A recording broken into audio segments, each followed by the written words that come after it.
பழனியில் ரயில்வே காவல் ஆய்வாளரின் பாலியல் அத்துமீறலை எதிர்த்ததால் தான் பணியிடை நீக்கம் செய்யப்பட்டுள்ளதாக பெண் காவலர் ஒருவர் ஆடியோ வெளியிட்டுள்ள சம்பவம் பரபரப்பை ஏற்படுத்தியுள்ளது.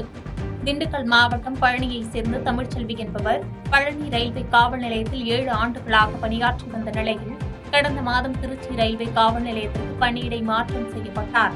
இந்நிலையில் பணி மாறுதலை ரத்து செய்து தனது ராஜினாமா கடிதத்தை ஏற்றுக்கொள்ளுமாறு உயர் அதிகாரிகளுக்கு காவலர் தமிழ்ச்செல்வி அனுப்பிய கடிதம் பரபரப்பை ஏற்படுத்தியுள்ளது. இந்நிலையில் தான் பணி மாறுதல் செய்யப்பட்டதற்கான காரணம் குறித்து தமிழ்ச்செல்வி வெளியிட்டுள்ள ஆடியோவில் பழனியில் பணியாற்றிய போது திண்டுக்கல் ரயில்வே ஆய்வாளர் தூயமணி வெள்ளச்சாமி தன்னிடம் ஆபாசமாக பேசியதாகவும் சிறப்பு உதவி ஆய்வாளர் மணிகண்டன் தன்னிடம் தவறாக நடந்து கொள்ள முயன்றதாகவும் தெரிவித்துள்ளார்.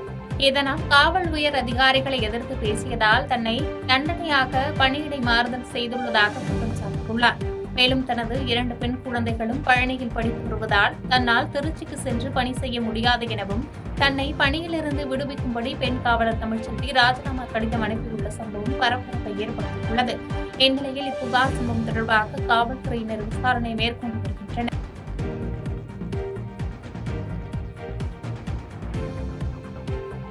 பாதகம் செய்பவரை கண்டால் நாம் பயம் கொள்ளலாகாது பாப்பா. மோதி மிதித்துவிடு பாப்பா, அவர் முகத்தில் உமிழ்ந்துவிடு பாப்பா.